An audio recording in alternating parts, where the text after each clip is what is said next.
ní ìjọba ìbílẹ̀ ìdàgbàsókè Òjòdúndùn lórí ọ̀nà tuntun tí gómìnà Akínwùmí Àǹbọ̀dé ṣe ní agbègbè wọn. Ẹ jẹ́ ká lọ pàdé aṣojúkọ̀ròyìn wa bí ó ti máa fún wa ní àtúpalẹ̀ ìròyìn ọ̀hún. Tìlù tijó ní inú àwọn ìyálọ́jà àti àwọn ọlọ́jà Sunday Market ní ìjọba ìbílẹ̀ ìdàgbàsókè Òjòdù ní ìpínlẹ̀ Èkó ń dùn bí ẹni tí ń ṣe ìkómọ tuntun ọmọ jáde lórí bí gómìnà Àǹbọ̀dé ṣe ṣí ọ̀nà tuntun tó gba ọjà náà kọjá ní ọjọ́ àbámẹ́ta tó kọjá ọjọ́ 24 oṣù kẹsàn-án ọdún yìí.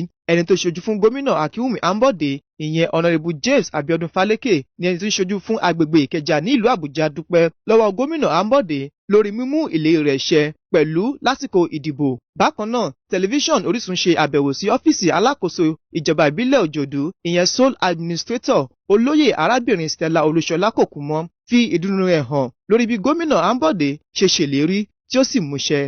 A dúpẹ́ lọ́wọ́ Ọlọ́run, a dẹ̀ dúpẹ́ lọ́wọ́ ìjọba Excellency wa Akínwùmí Àǹbọ̀dé nípa ṣíṣe ọ̀nà 114 road tí wọ́n ṣe throughout Lagos State nínú ìtí àwa ti jẹ́ alábàápínbẹ̀.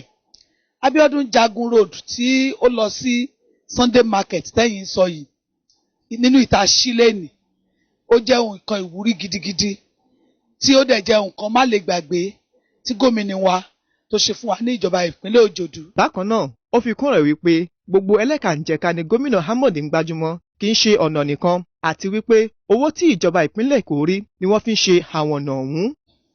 Primary health center wa gbogbo ẹ̀ pátápátá ni wọ́n ń ra oògùn sí. Wọ́n dẹ̀ gba àwọn èèyàn tí wọ́n ní àkàkì tó kájú iṣẹ́ tó kájú òṣùwọ̀n wọ́n gbà wọ́n sí gbogbo ibì kọ̀ọ̀kan ní PHC yìí láti rí i pé a ní òṣìṣẹ́ tó tójú wò. Lẹ́yìn yẹn kò sí ọ̀nà tá a ṣe ní ìjọba ìpínlẹ̀ Èkó tí ò sí street light ńbẹ̀ nínú ìtó jẹ́ pé wọ́n tún ra generator láti máa power street light yìí sí ibẹ̀. Then ìmọ́tótó kò tún dúró ní ìpínlẹ̀ Èkó.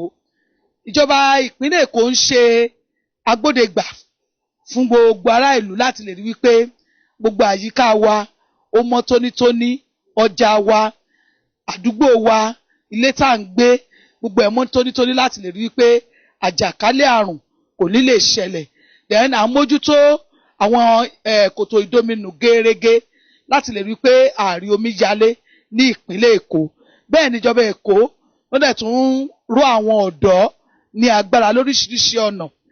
Àwọn ẹlòmíràn wọ́n ń kọ́ wọn ní iṣẹ́ ọwọ́ nínú ìtọ́jà pé wọ́n máa lè fi dá dúró fúnra lára wọn. À ń wáṣẹ́ káàkiri àwọn white collar job tàbá jáde iṣẹ́ láti lè rí pé ó dínkù dáadáa. Alága ẹgbẹ́ òṣèlú APC ẹ̀ka tìjọba ìbílẹ̀ ìdàgbàsókè Òjòdú ọ̀gbẹ́ni Kevin Káyọ̀dé Àjàkáyé gan dúpẹ́ lọ́wọ́ gómìnà Àǹbọ̀dé nítorí ká sọ̀rọ̀ ká bá bẹ́ẹ̀ níyì ọmọ ènìyàn nítorí pé ọ̀nà ṣíṣe jẹ́ ojúnà láti mú ìdàgbàsókè dé bá ìgbèríko wa. Nínú ọ̀nà tá a lọ sílẹ̀ ní inú gbogbo àwọn community members inú wọn dùn gan. Market women, the road NUWRT àbí NURTW whichever you call them inú wọn dùn.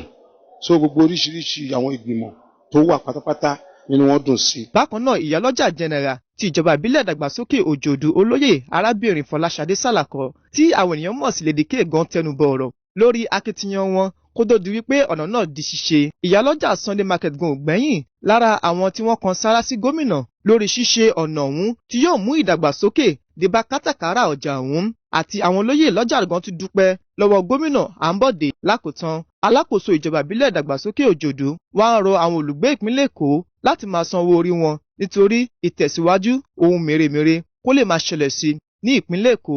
Elijah Adégòkè ló jábọ̀ fún tẹlifíṣọ̀n Orísun.